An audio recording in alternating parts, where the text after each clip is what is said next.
اعوذ باللہ من الشیطان الرجیم بسم اللہ الرحمن الرحیم الحمد للہ الذی لا یبلغ مدحته القائلون ولا یحصی نعمہ العادون ولا یؤدی حقہ المجتہدون الذی لا یدرکہ بعد الہمم ولا ینال غوث الفتن الذی لیس لصفتہ حد محدود ولا نعت موجود ولا وقت معدود ولا اجل ممدود فطر الخلائق بقدرتہ ونشر الریاح برحمتہ وابتدى بالصخور میدان ارضہ ثم الصلاة والسلام والتحیۃ والاکرام علی رسول الثقلین جد الحسنین نبی القاسم محمد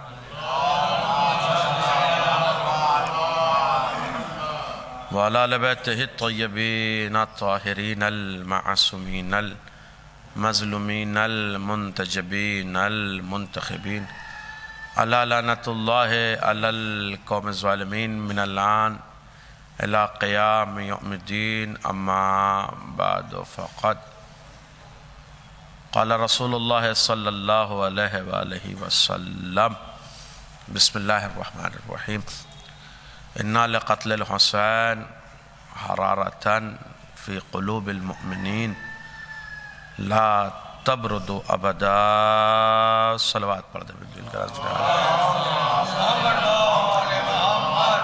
معزز سامعین و جملہ حاضرین وعزاداران سرکار ابا عبداللہ الحسین و ماتمداران غازی ابوالفضل العباس اول آپ کے حضور ایک التجا ایک التماس ایک گزارش یہ ہے کہ ایک مرتبہ سورہ الحمد اور 3 مرتبہ سورہ توحید کی تلاوت فرما کر مرحوم مغفور سید انتصار مہدی ابن سید عسکری مہدی عابدی صاحب کی روح کو ایصال فرما دیں اللہم صلی علی محمد و آل محمد اللہم صلی علی محمد و آل محمد اللہم صلی علی محمد و آل محمد وعجل فرجہم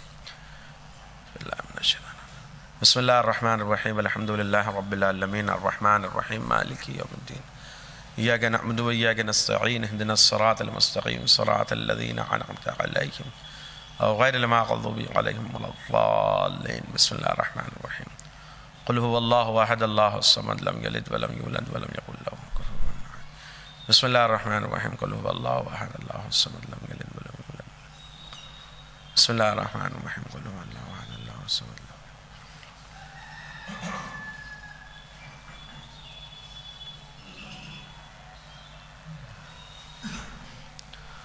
مرحوم کی مغفرت و بلندی درجات کے لیے بلند ترین نعرہ صلوات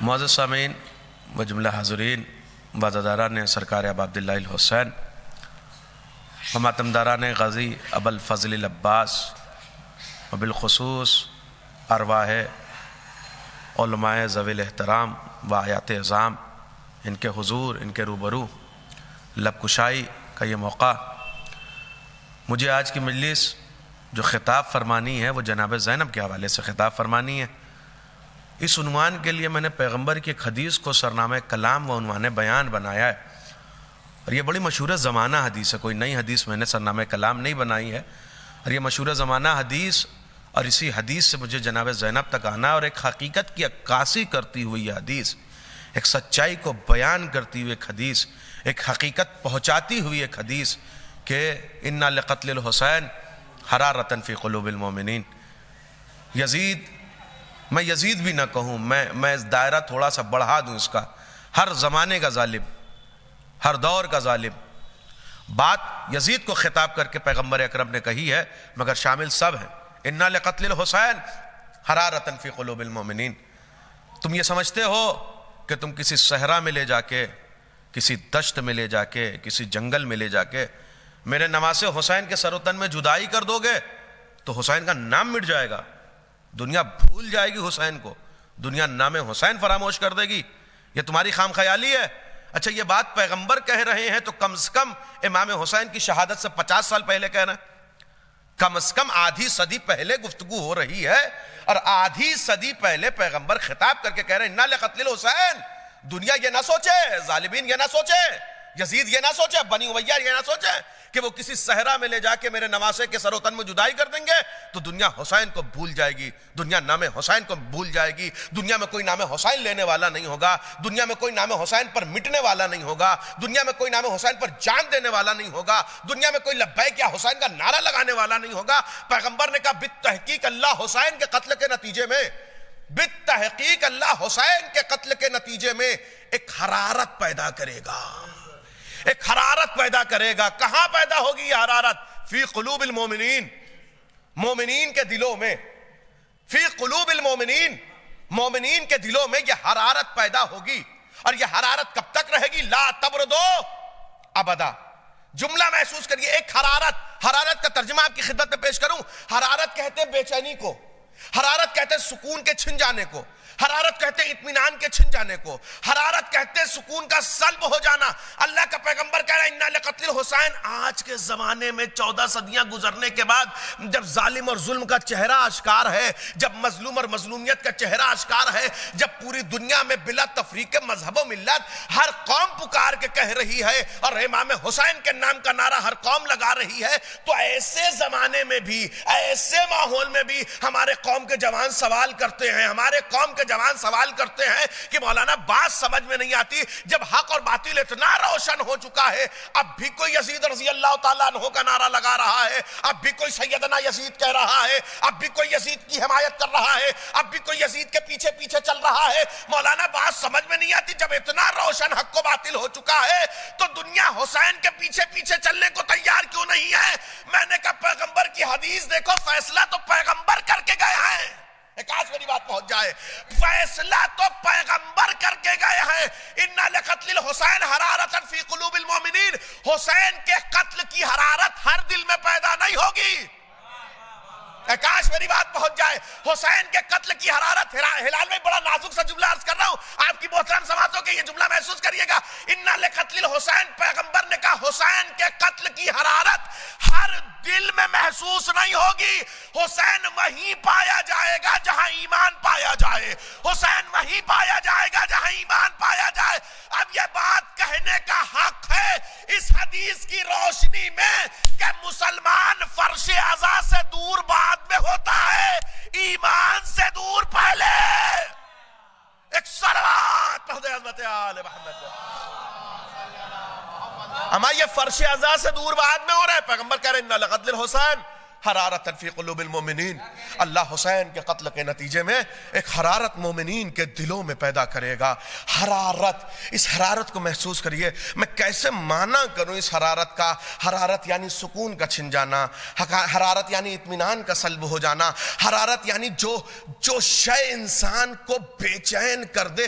اب اس سے زیادہ میرے پاس کوئی مثال کے طور پر بات بیان کرنے کے لیے نہیں ہے کہ اِنَّا لِقَتْلِ الْحُسَيْنِ حرارتاً کو سمجھنا ہے تو اس زاویے سے سمجھیے کہ پردیس میں رہنے والا جوان، پردیس میں رہنے والا جوان، وطن کو چھوڑنے والا جوان، اپنی رزق و روزی کے خاطر وطن کو الوداع کہنے والا جوان، عید کا چاند دیکھ کر وطن آنے کے لیے بے قرار نہیں ہوتا، محرم کا چاند دیکھ کر بے قرار ہوتا ہے، کیونکہ پیغمبر نے کہا تھا حسین اس حرارت کا نام ہے جو سکون سلب کر لے۔ ایک صلوات پڑھ دے حضرت آل محمد۔ بس تبرکن میں حدیث کا ترجمہ پیش کر دوں، پھر میں اپنے اصل متن تک پہنچ جاؤں، گفتگو کے اصل متن تک۔ اِنَّا لِقَتْلِ الْحُسَيْنِ حَرَارَةً فِي قُلُوبِ الْمُؤْمِنِينَ۔ حسین کے قتل کے نتیجے میں ایک حرارت مومنین کے دلوں میں پیدا ہوگی۔ کب تک رہے گی یہ حرارت؟ بالآخر کہ ہر شے ایک وقت پہ آنے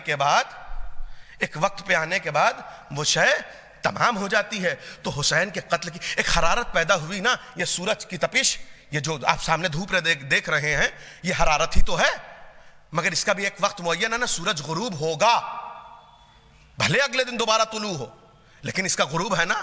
حسین کے قتل کی حرارت کا غروب کیا ہے؟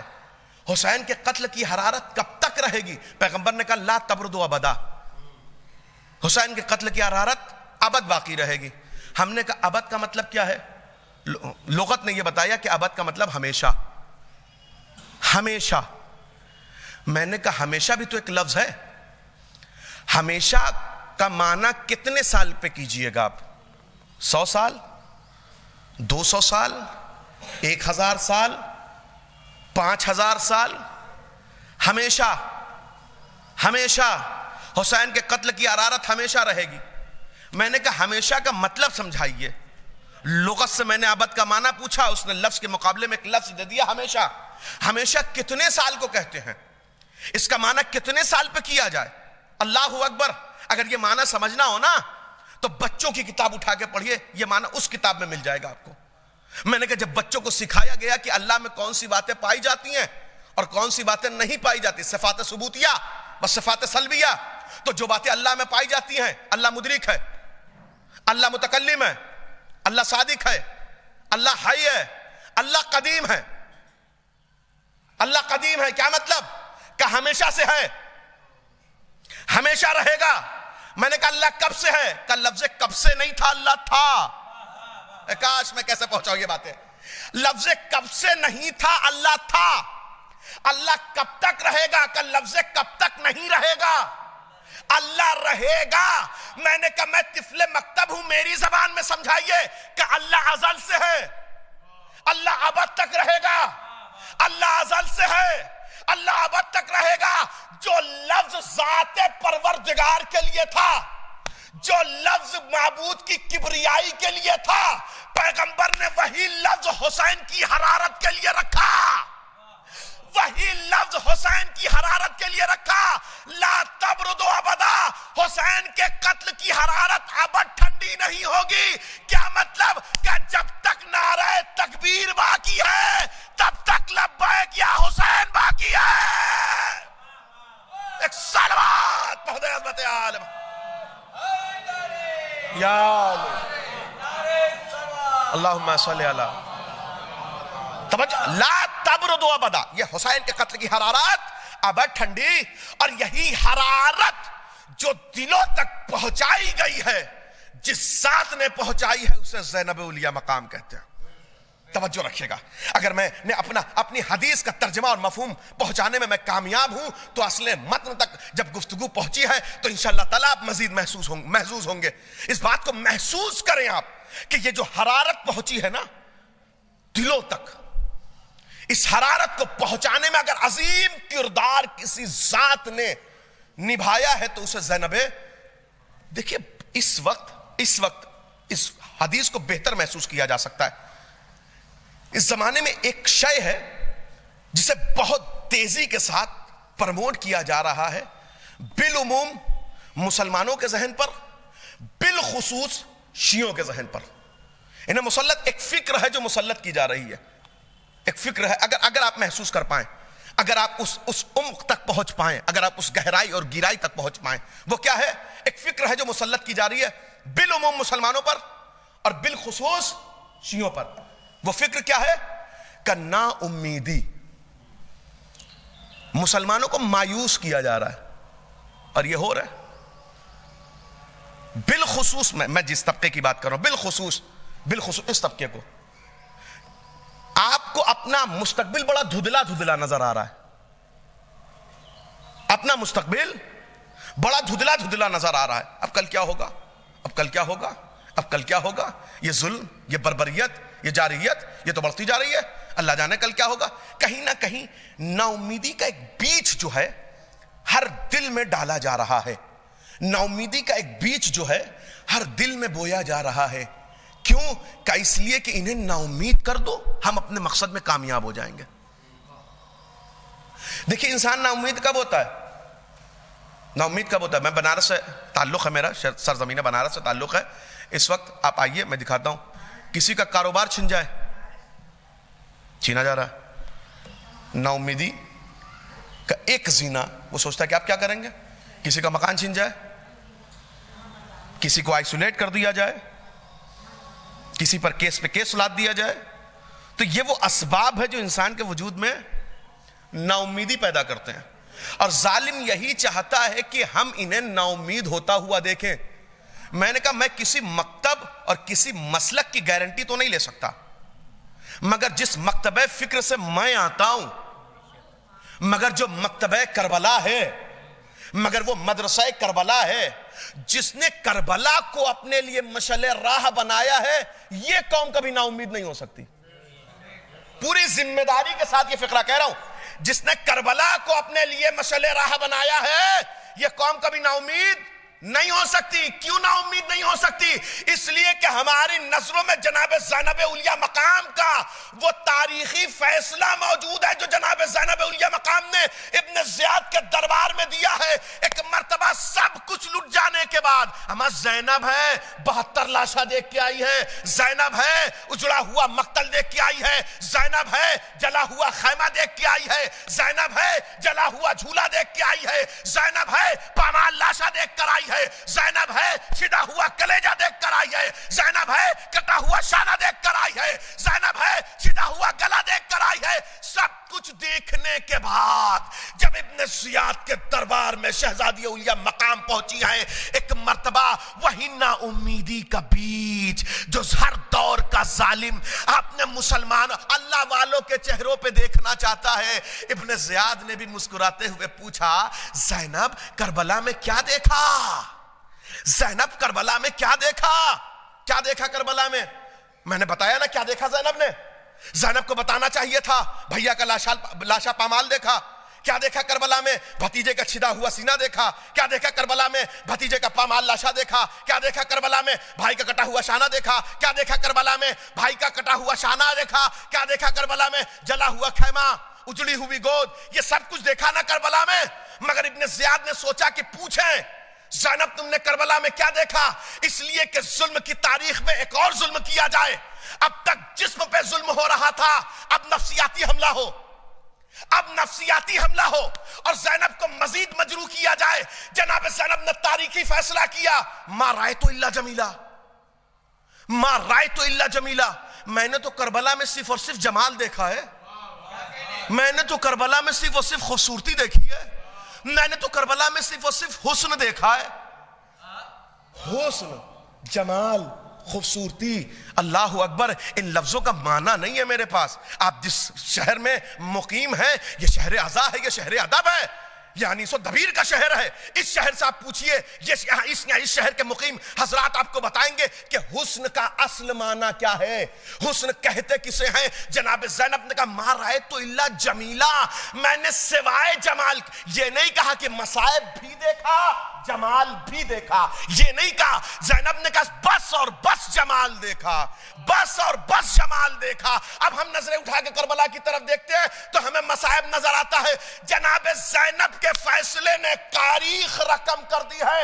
اگر میں اپنا جملہ پہنچا پاؤں, اپنا جملہ آخری مجمع تک پہنچا پاؤں, جناب زینب نے تاریخ رقم کر دی ابن زیاد کے دربار میں کہ کربلا میں صرف اور صرف جمال ہے, مگر اسی نگاہ کو نظر آئے گا جو نگاہ زینبی ہوگی. ایک صلوات پڑھ دے حضرت آل محمد پہ.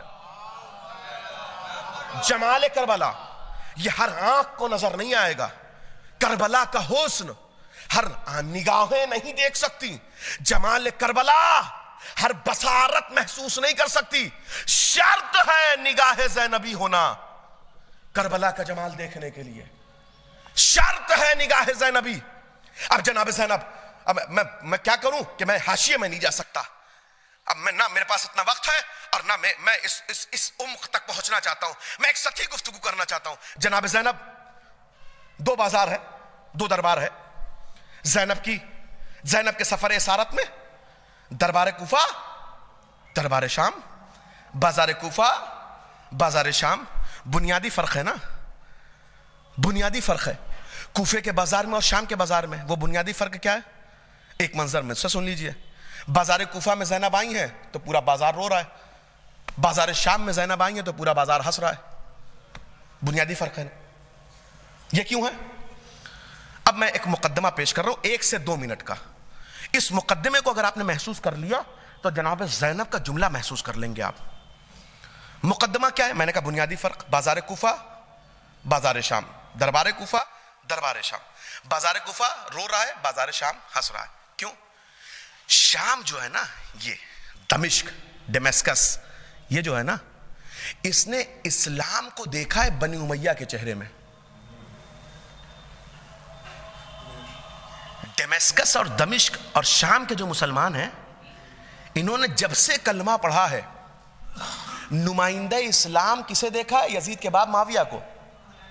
انہوں نے اسلام معاویہ کے چہرے میں دیکھا ہے. اور ڈکٹیٹرشپ کی اپنی ایک تاریخ ہے.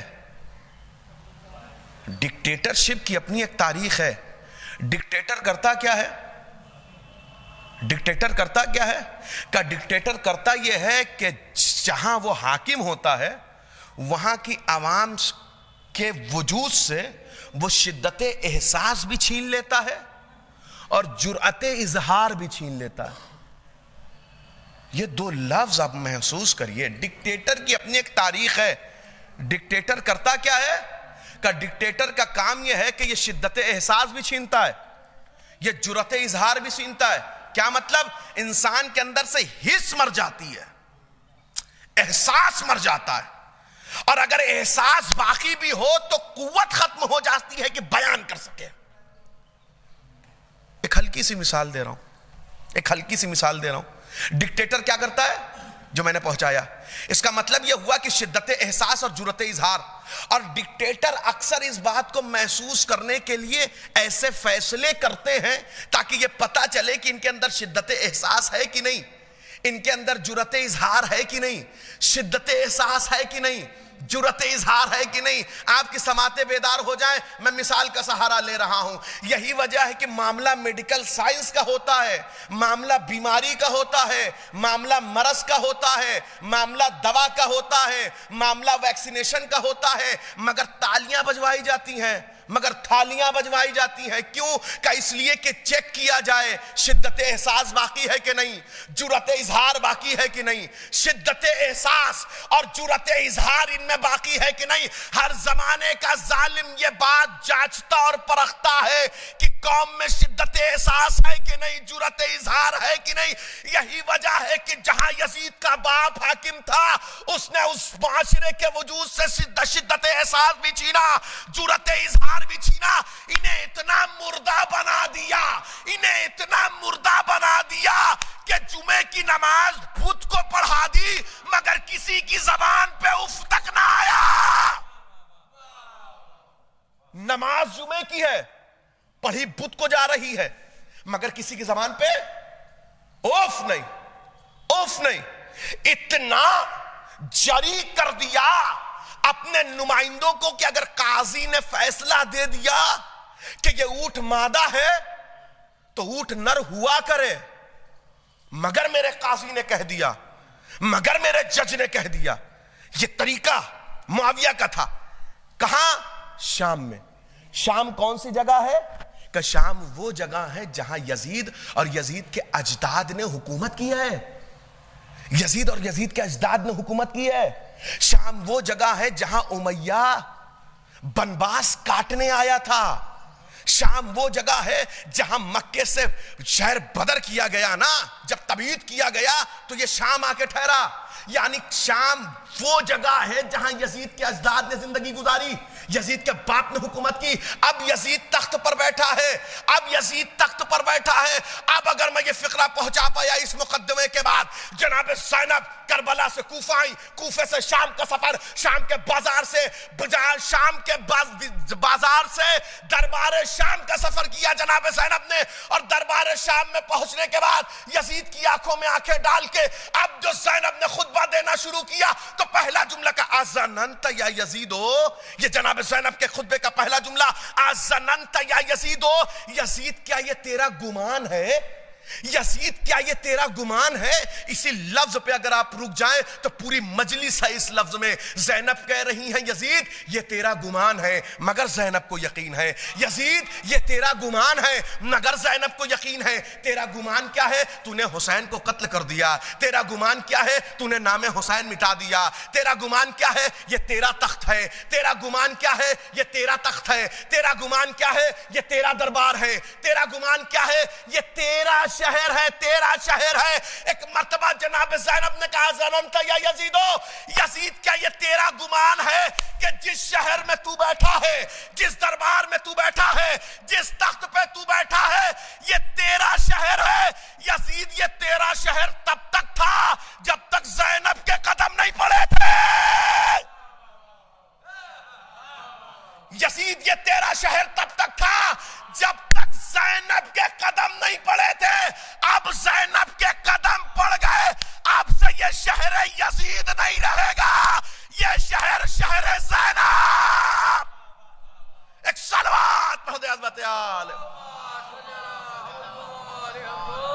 یہ شہر زینب ازننت یا یزید ہو، یزید کیا یہ تیرا گمان ہے؟ یزید کیا یہ تیرا گمان ہے؟ اللہ اکبر، میں وہ لفظ کیسے آپ کی محترم بارگاہ میں پیش کروں جو عالم غیر معلقمہ کے زبان سے ادا ہوئے ہیں کہ یزید کی آنکھوں میں آنکھیں ڈال کے، کب کہ جب ایک رسن ہے 12 گلے ہیں، کوئی ظالم اپنے سامنے اٹھتی ہوئی آواز برداشت نہیں کرتا، کوئی ظالم، کسی وقت کا ظالم اپنے سامنے اٹھتی ہوئی آواز برداشت، جسے یقین نہ ہے میرے بات کا، اس وقت کے ہندوستان کا ماحول اٹھا کے پڑھ لے، نہ جانے کتنے رپورٹر اس لیے نوکری سے برخاست کر دیے گئے کہ انہوں نے سوال پوچھ لیا۔ کیوں؟ کہ ظلم اور ظالم کا ایک مزاج یہ ہوتا ہے، وہ اپنے سامنے اٹھتی ہوئی آواز برداشت نہیں کرتا۔ اما جب اٹھتی ہوئی آواز برداشت نہیں کرتا تو چے جائے کوئی ظالم کو اس کا قد بتا دے، کوئی ظالم کو بتا دے کہ اس کا قد کتنا ہے۔ یہ بہت بڑی بات ہے۔ رسن بستہ ہو کر، ردا چھن جانے کے بعد، گھرانہ لٹ جانے کے بعد، کوئی یہ بتا دے کہ ظالم کا قد کتنا ہے۔ یزید، جس جناب زینب کا خطبہ اٹھا کے پڑھے، یزید کو خطاب کر کے جناب زینب نے کیا کہا؟ ازننت یا یزید ہو، یزید کیا یہ تیرا گمان ہے کہ تو نے اپنے لیے حکومت کو فراہم کر لیا ہے؟ یزید کیا یہ تیرا گمان ہے کہ تو نے نام حسین کو مٹا دیا ہے؟ یزید کیا یہ تیرا گمان ہے کہ تو نے حکومت کا آب غوارہ، تو نے حکومت کا آب شیریں تناول فرما لیا ہے؟ ٹھہرو ٹھہرو، مہلن مہلا، مہلن مہلا یا یزید، اے یزید تھوڑا سا ٹھہر، اے یزید تھوڑا سا ٹھہر، اے یزید تھوڑا سا ٹھہر۔ یزید کو ٹھہرا کہ ایک جملہ جناب زینب نے خطاب فرمایا دربار یزید میں، یزید کیا یہ تو سمجھتا ہے کہ تو تخت پہ بیٹھا ہے؟ یہ تیرا شہر، یہ تیری حکومت ہے۔ ایک مرتبہ خطاب کر کے جناب زینب نے یزید کے دربار میں یہ جو 700 کرسی نشین تھے، یہ سب یزید کے حمایتی نہیں تھے، یہ پوری دنیا سے بلائے گئے اس دور کے وی آئی پی لوگ تھے۔ میں کیسے سمیٹوں یہ بات؟ اس زمانے کے وی آئی، حتیٰ یہودی بلائے تھے یزید نے، یہودیوں تک کو بلایا تھا۔ اور کس لیے بلایا تھا؟ تاکہ میری بادشاہت کا جاہو حشم دیکھو۔ وہ جملہ میں کہنا نہیں چاہتا، زبان غیر کا جملہ ہے، مگر صرف نقل کر رہا ہوں تاکہ دیکھو میں کیسا شہزادہ ہوں۔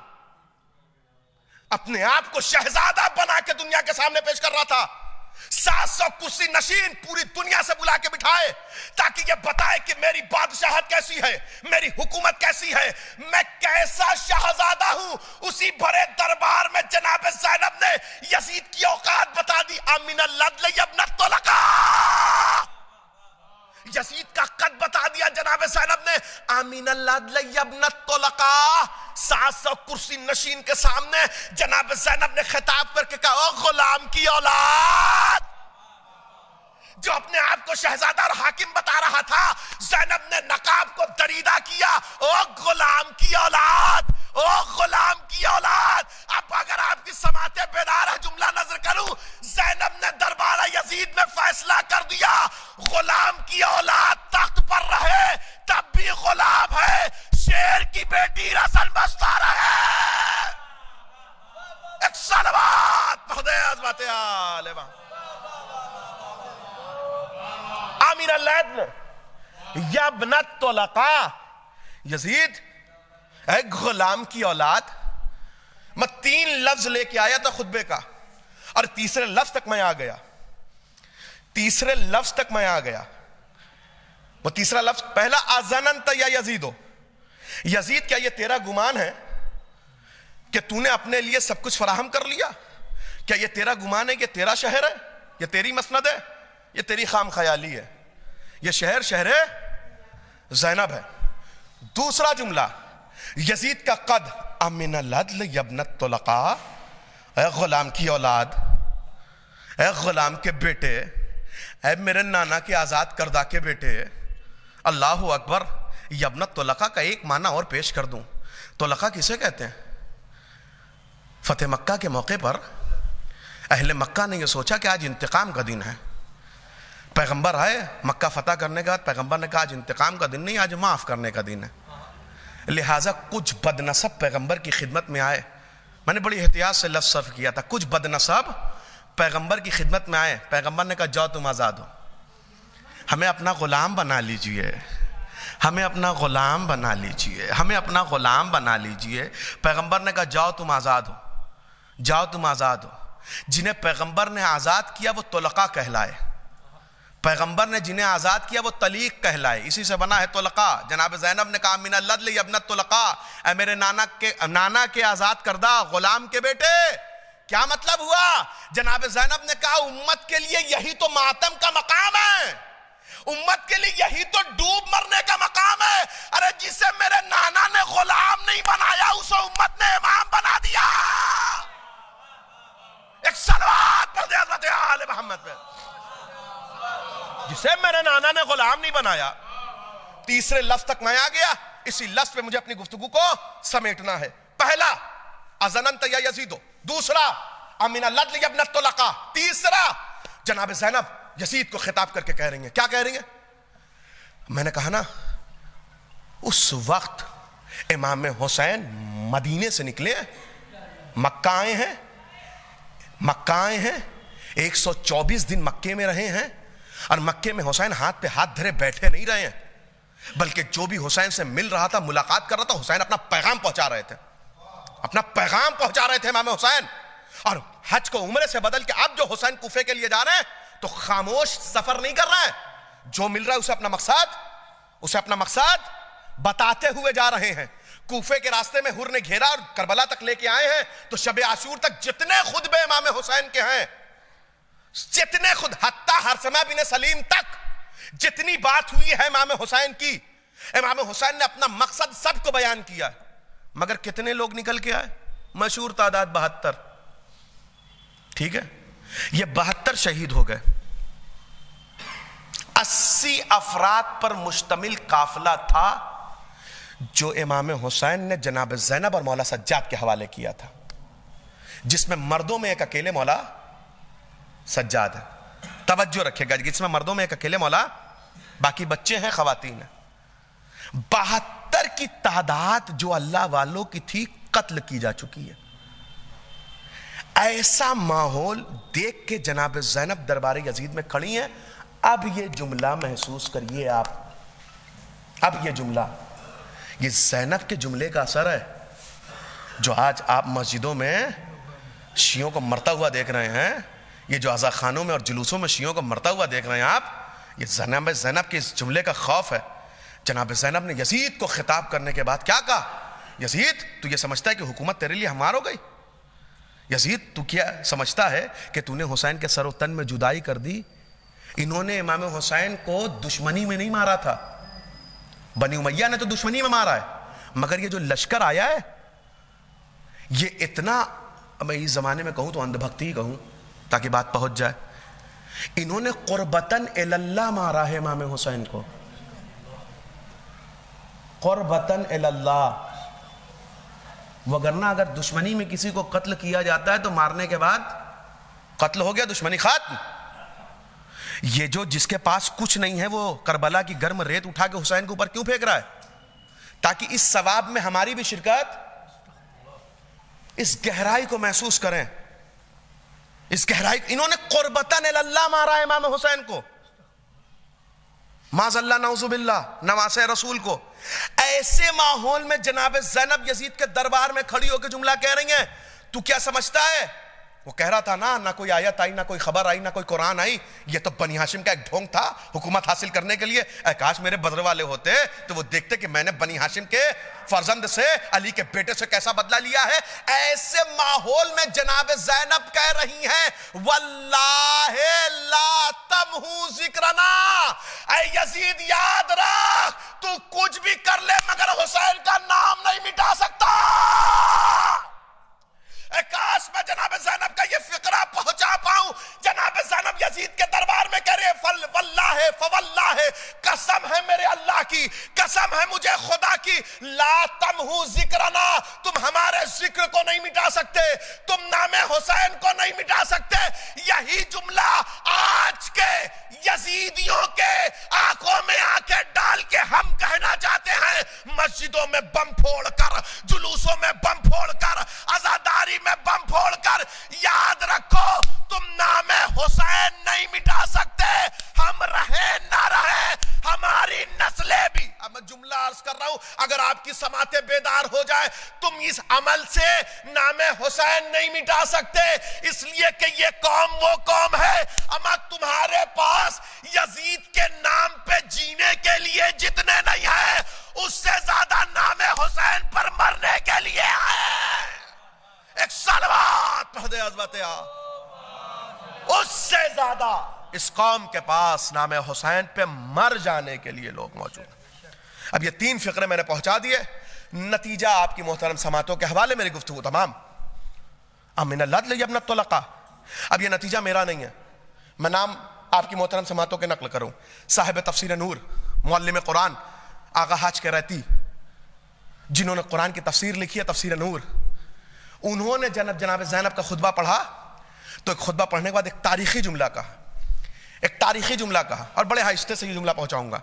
انہوں نے کہا کہ اگر 1 صدی نہیں گزری ہے، اگر میں اشتباہ نہ کروں، سال میں 1 صدی نہیں گزری ہے،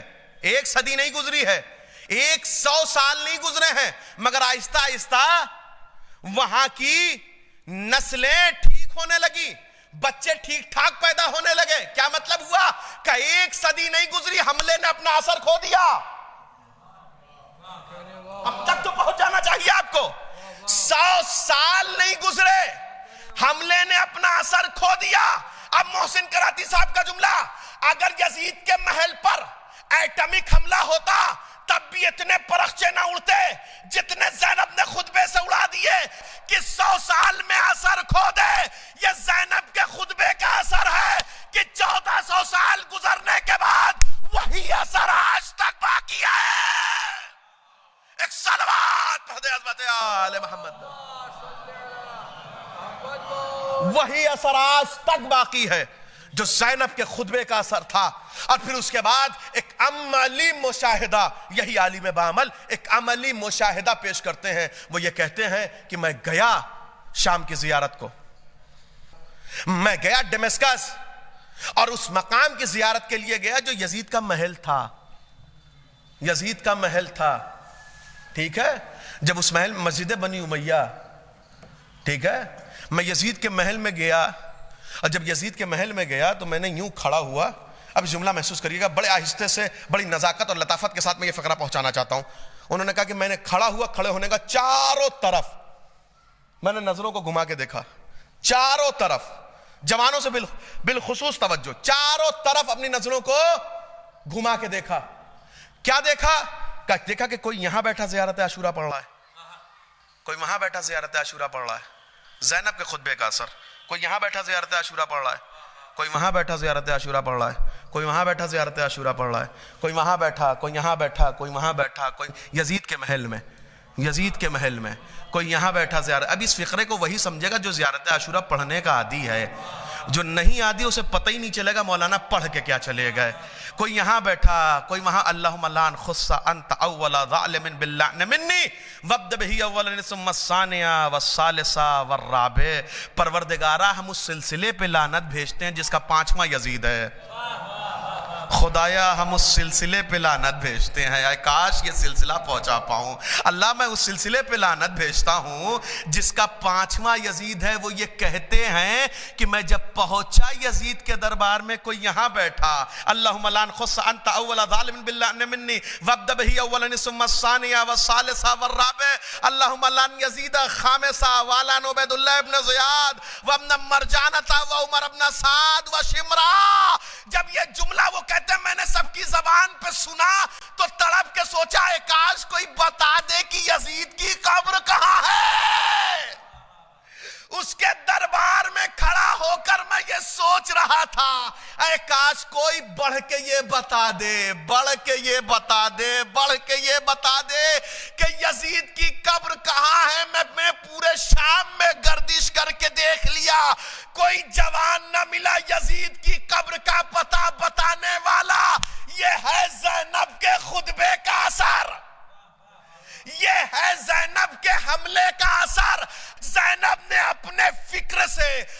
خطبے سے، اپنے ظلم سے، اپنے فکرے سے، اپنے جملے سے زینب نے یزید کے پرخچے نہیں اڑائے، یزیدیت کے اڑا دیے۔ ایک صلوات پڑھ دے عظمت آل۔ صرف یزید کے پرخچے جناب زینب نے نہیں اڑائے، بلکہ یزیدیت کے پرخچے۔ یہ اثر تھا جناب زینب کے خطبے کا۔ ازننت یا یزیدو، یزید کیا یہ تیرا گمان ہے؟ امین العدل یا ابن الطلقاء، امین العدل یا ابن الطلقاء، اے آزاد کردہ غلام کے بیٹے، یہ تیرا انصاف ہے؟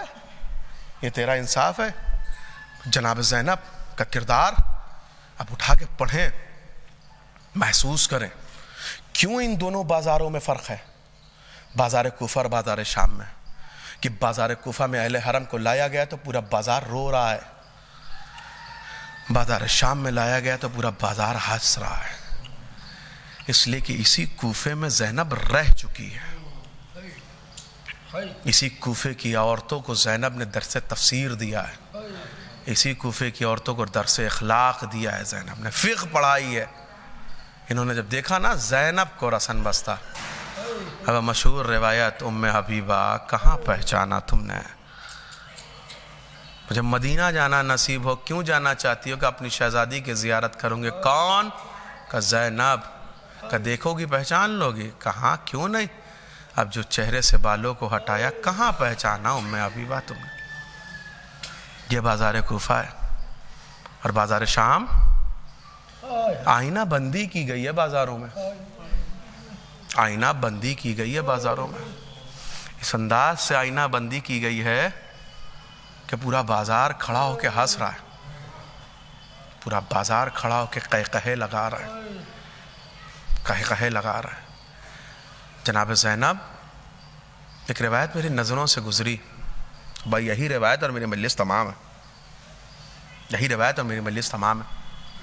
جناب زینب اور یہ لٹا ہوا قافلہ جب آیا ہے نا شام، تو یزید کے دربار میں حاضری سے پہلے ان کو روکا گیا، اس قافلے کو کہاں روکا گیا؟ کہ غلاموں کے بازاروں میں، بردہ فروشوں کے بازاروں میں۔ اور یہی وہ موقع تھا، بعض علماء لکھتے ہیں دو موقع بیان کیے ہیں، ایک تو زندان کا بیان کیا ہے کہ یزید کی بیوی زندان میں ملنے کے لیے آئی ہے، ایک روایت میری نظروں سے گزری کہ یہ وہ موقع تھا کہ جب یزید کی بیوی، بہرحال جو بھی موقع تھا اس اختلاف سے قطع نظر، مگر یزید کی بیوی آئی تو ہے ملنے، زینب سے آئی ہے نا یزید کی بیوی ملنے کے لیے۔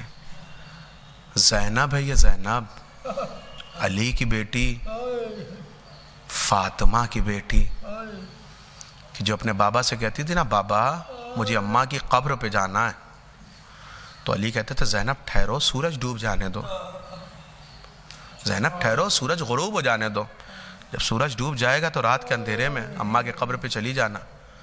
رات کے سناٹے میں زینب اکیلی جائے گی؟ نہیں، ایک پہلو میں حسن ہوں گے، ایک پہلو میں حسین، اور اپنے بچوں کے ساتھ زینب کو بھیجتے تھے زہرا کی قبر پہ۔ یہ وہ زینب ہے جو رسن بستہ شام تک آئی ہے۔ اللہ کسی شہزادی پہ وہ وقت نہ لائے، وہ وقت نہ لائے کہ شہزادی کھڑی رہے اور قنیز کا تخت اور قنیز کی مسند سجا دی جائے۔ تاریخ نے یہ لکھا کہ ہند پہنچی ہے نا جناب زینب تک، تو ایسے نہیں پہنچی ہے، اس کی کنیزوں نے پہلے ایک کرسی لا کے رکھی ہے، پہلے ایک مسند سجائی ہے۔ کیوں؟ کہ اس لیے کہ یزید کی بیوی آ رہی ہے، یزید کی بیوی آ رہی ہے۔ اور جب یزید کی بیوی کی آمد ہوئی ہے نا، میں نے بڑی تاریخیں تلاش کی، دو چار مقتل کا بھی مطالعہ کیا کہ مجھے جناب زینب کی کیفیت معلوم ہو جائے کہ جناب زینب کی کیفیت کیا تھی، کیا گزر رہی تھی زینب پہ، کیا محسوس کر رہی تھی جناب زینب۔ مجھے کسی تاریخ میں نہ ملا کہ جناب زینب کے دل کی کیا کیفیت تھی اس وقت جب ہند آئی ہے۔ ماں مجھے کسی تاریخ میں تو نہ ملا، مگر ہاں میر انیس کے مرثیے کے ایک بند نے بڑھ کے سہارا دیا، قید خانے میں تلاطم ہے کہ ہند آتی ہے۔ مجھے کسی تاریخ میں تو نہ ملا، مگر علامہ میر انیس صلی اللہ مقامہ، اللہ غری کے رحمت کرے، ان کے مرثیے کے ایک بند نے بڑھ کے سہارا دیا، قید خانے میں تلاطم ہے کہ ہند آتی ہے۔ دختر فاطمہ غیرت سے موئی جاتی ہے، روح قالب میں یہ زندان میں گھبراتی ہے، بے حواسی میں یہ ہر ایک سے فرماتی ہے۔ جناب زینب کی کیفیت کیا تھی؟ ہر ایک سے کہہ رہی تھی آسماں دور زمین سخت۔ زینب ہر ایک سے کہہ رہی آسماں دور زمین سخت، کدھر جاؤں میں؟ بیویوں مل کے دعا مانگو کہ مر جاؤں میں۔ اجرکم علی الزہراء، خدا کوئی غم نہ دے سوائے غم سرکار ابا عبداللہ الحسین کے۔ یہ 80 افراد پر مشتمل قافلہ جو حسین نے زینب و سجاد کے حوالے کیا تھا، یہ قافلہ لے کے زینب جب زندان شام تک آئی ہے نا، تو زینب کی اپنی ذمہ داری تھی۔ کھانا اتنا کم ملتا تھا زینب کو کہ بچے شکم سیر نہیں ہوتے تھے، تو چے جائے زینب۔ اسی اسنا میں، اسی گھڑی میں ایک مرتبہ زینب کی وہ بھتیجی کہ جسے حسین نے زینب کے حوالے کیا تھا، ایک مرتبہ پھوپھی کے قریب آ کے کہتی ہے پھوپھی اماں آئین ابی، اے میرے پھوپھی زینب میرا بابا کہاں ہے؟ جناب زینب نے تڑپ کے کہا سکینہ تمہارے بابا کربلا میں شہید ہو گئے، جسم کربلا میں رہ گیا، سر شام چلا آیا۔ کہ پھوپھی اماں آپ کے عزت کی قسم ہے میں نے دیکھا ابھی میرا بابا آیا تھا، بابا نے مجھے آگوش میں اٹھایا، بابا نے مجھے گودی میں سلایا، بابا نے مجھے پیار کیا۔ بابا فرما رہے تھے سکینہ پریشان نہ ہو، بہت جلد مجھ سے ملنے والی ہو۔ اس جملے کا مطلب زینب سمجھ گئی۔ اب جو چیخ مار کے زینب روئی، اب جو چیخ مار کے اہل حرم روئے، ملعون کے محل تک بیویوں کے رونے کی آواز پہنچی۔ اس نے کہا کیا بات ہے؟ کہ بچی نے باپ کو خواب میں دیکھا ہے کہ جا کے حسین کا سر دیا۔ ایک مرتبہ غلام نے امام حسین کے بالوں کو پکڑ کے سر کو اٹھایا، لے کے چلے زندان شام تک پہنچے۔ زندان شام میں زندان شام پہ مولا سجاد نے یہ منظر دیکھا، ایک غلام میرے بابا کی زلفوں کو پکڑ کے سر لے کے آ رہا ہے۔ ہتھ کڑیاں سنبھال کے اٹھے، خطاب کر کے کہا او بے حیا اٹھانا نہیں آتا تھا مجھے بلا لیا ہوتا۔ او بے حیا میرے بابا کا سر اٹھانا نہیں آتا تھا کہ مجھے بلا لیا ہوتا۔ یہ وہ ہے کہ جسے اس کی ماں نے جگیا پیس پیس۔ ایک مرتبہ بڑے احترام سے اپنے بابا کے سر کو اٹھایا، لے کے زندان میں آئے جہاں سکینہ سوئی تھی۔ سکینہ کے سینے پہ بابا کے سر کو رکھا، کانوں پہ لب رکھا، ایک جملہ کا سکینہ آنکھیں کھولو بابا ملنے آئے ہیں۔ اللہ کسی بچی کو وہ منظر نہ دکھائے جو زندان میں سکینہ نے دیکھا۔ سکینہ آنکھیں کھولو۔ اب جو بچی نے آنکھیں کھولی، سینے پہ باپ کا سر تھا، آنکھیں بند تھی۔ سینے پہ باپ کا سر تھا، آنکھیں بند تھی۔ ایک مرتبہ سکینہ نے کہا بابا وقت کی بات ہے، کبھی میں آپ کے سینے پہ سوتی تھی، آج آپ میرے سینے پہ۔ اجرکم علی الزہراء، اجرکم علی الزہراء۔ اللہ اکبر۔ جس کے گھر میں چھوٹی بچیاں ہیں نا، وہ میرا یہ فقرہ محسوس کرے گا۔ کبھی بھی 4 سے 5 سال کی بچی جب بھی اپنے باپ سے گفتگو کرتی ہے نا، تو وہ یہ چاہتی ہے اس کا باپ اسے دیکھتا رہے۔ اگر بات کرتے کرتے باپ اپنا چہرہ پھیر لے، بچی گھومتی ہوئی آگے آتی ہے اور باپ کے روبرو پھر ہو جاتی ہے۔ ایک مرتبہ اگر بات کرتے کرتے باپ دوبارہ اپنا چہرہ پھیر لے، وہ دوبارہ اس طرف سے گھومتی ہے اور اپنے باپ کے چہرے کی طرف آ کے پھر کھڑی ہو جاتی ہے۔ اگر باپ بار بار سر کو ہلاتا رہے تو وہ یہاں سے رخساروں سے اپنے باپ کے سر کو پکڑ کے کہتی ہے بابا میری طرف دیکھو، میری طرف دیکھ کے بات کرو۔ ہر بچی کی فطرت یہی ہوتی ہے۔ ایک مرتبہ اسی فطرت پہ جناب سکینہ نے اپنے بابا کے سر کو اٹھایا۔ اٹھانے کے بعد کہا بابا مجھے دیکھو میں سکینہ ہوں، بابا مجھے دیکھو میں آپ کی بیٹی ہوں، بابا مجھے دیکھو میں وہی بیٹی ہوں جو سینے پہ سویا کرتی تھی۔ یا ابتا من الذی خذبک بدمائک۔ بابا سکینہ کا سوال ہے، یا ابتا، بابا سکینہ پوچھ رہی ہے من الذی خذبک بدمائک۔ بابا سکینہ پوچھ رہی ہے آپ کی داڑھی کو خون سے کس نے خضاب کیا ہے؟ جیسے بچیاں سوال کرتی ہیں یا بتا من الذی خذبک بدمائک، بابا سکینہ پوچھ رہی ہے آپ کی داڑھی کو خون سے کس نے خضاب کیا ہے؟ حسین کی آنکھیں بند رہی۔ سکینہ نے پھر رخساروں کو پکڑ کے کہا یا بتا من الذی قطع وریدک۔ بابا سکینہ پوچھ رہی ہے آپ کا گلا پشت گردن سے کس نے کاٹا ہے؟ بابا سکینہ پوچھ رہی ہے آپ کا گلا پشت گردن سے کس نے کاٹا ہے؟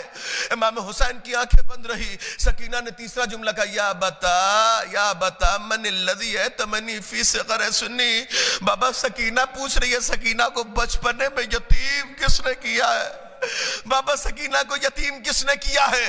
امام حسین کی آنکھیں بند رہی. ایک مرتبہ اپنے چہرے کے سامنے حسین کے سر کو رکھ کے کہا. سکینہ نے لہجہ بدلا, انداز بدلا, سلیقہ بدلا. بابا, اے میرے مظلوم بابا, اے میرے غریب بابا, اے میرے بھیا اکبر کے موت کے ستائے ہوئے بابا, اے میری پھوپھیوں کے چادر کے رلائے ہوئے بابا, اے میرے قاری قرآن بابا, اے میرے محمد کے شبی بابا, اے میرے اپنے دور کے علی بابا. بابا آپ نے شب عاشور کہا تھا نا سکینہ میری بہنوں کو پریشان نہ کرنا. بابا آنکھیں کھول کے دیکھو آپ کی ساری بہنیں موجود ہیں. بابا میں نے 1600 میل کے سفر میں آپ کی کسی بہن سے کھانا نہیں مانگا. بابا میں نے کسی سے پانی نہیں مانگا. بابا مجھے اکیلے اونٹ پہ باندھا گیا, میں نے شکایت نہیں کی. بابا میرا دامن جلایا گیا, میں نے شکایت نہیں کی. بابا مجھے پنجوں پہ چلایا گیا. بابا مجھے پنجوں پہ چلایا گیا, میں نے شکایت نہیں کی. مگر بابا سکینہ اپنے بابا کو خطاب کر کے کہہ رہی ہے بابا اپنی آنکھیں کھولو, اور آنکھیں کھول کے سکینہ کو دیکھو اور دیکھ کے اتنا سا جواب دو. آپ نے اپنی 57 برس کی زندگی میں کوئی 4 سال کی ایسی بچی دیکھی ہے جس کے بال سفید ہو؟ بابا سکینہ کے بال سفید ہو گئے. بابا سکینہ کو شبر کے تماچوں نے ضعیفہ بنا.